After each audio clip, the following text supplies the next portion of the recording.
కాకినాడ జిల్లా సామర్లకోట ప్రభుత్వ ఆసుపత్రి ముందు మృతుడి బంధువులు ఆందోళనకు దిగారు. వైద్యుల నిర్లక్ష్యంతో తమ బంధువు భూచక్రం చనిపోయాడని ఆరోపించారు. ఉప్పువారి వీధికి చెందిన మల్లిరెడ్డి భూచక్రంకు గుండెపోటు రావడంతో ఆయన వెంటనే ప్రభుత్వ ఆసుపత్రికి తరలించారు.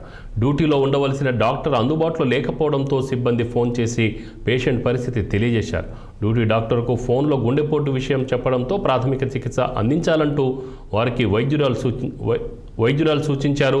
రిపోర్ట్లను వాట్సాప్లో పెట్టించుకొని ట్రీట్మెంట్ ఎలా చేయాలో వివరించారు.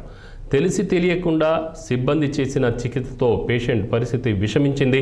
కాసేపటికే మరింత విషమంగా మారి మల్లిరెడ్డి భూచక్రం మృతి చెందాడు. దీంతో ఆసుపత్రి ముందు ఆందోళనకు దిగారు.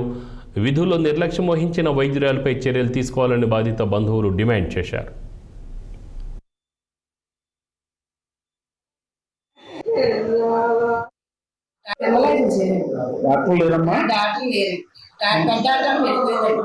పిల్లలు ఉన్నారండి. ఆ పిల్లలే చూసానండి. పిల్లలు చూస్తే ఒక అబ్బాయి అంటే తమ్ముడు నాకు ఊరు అంతు లేడు, డాక్టర్ తమ్ముడు నాకు ఊరు అంతు లేదంటే అప్పుడు ఈసీ అంతా అయిపోయాక ఈసీ తీసేది. ఇంకంతా ఈసీ తీసి వదిలేసాడు. ఎప్పుడు వచ్చారు డాక్టర్ గారు? ఎప్పుడు వచ్చారు డాక్టర్ గారు? ఎంత అయిపోతుంది చచ్చిపోయాక వచ్చిందండి. ఆవిడ చచ్చిపోయాక వచ్చిందండి, ముందు రాలేదండి.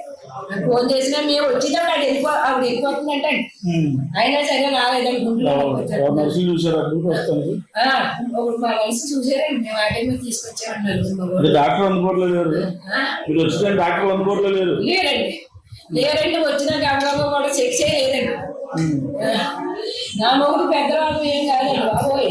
గుండెల్లో నొప్పి అంటే హార్ట్ అటాక్ అంటే ఏ పెద్ద హాస్పిటల్ కన్నా తీసిపోయాడు బాబోయ్. నా మొగుడు బాగా పట్టుకున్నాను బాబోయ్.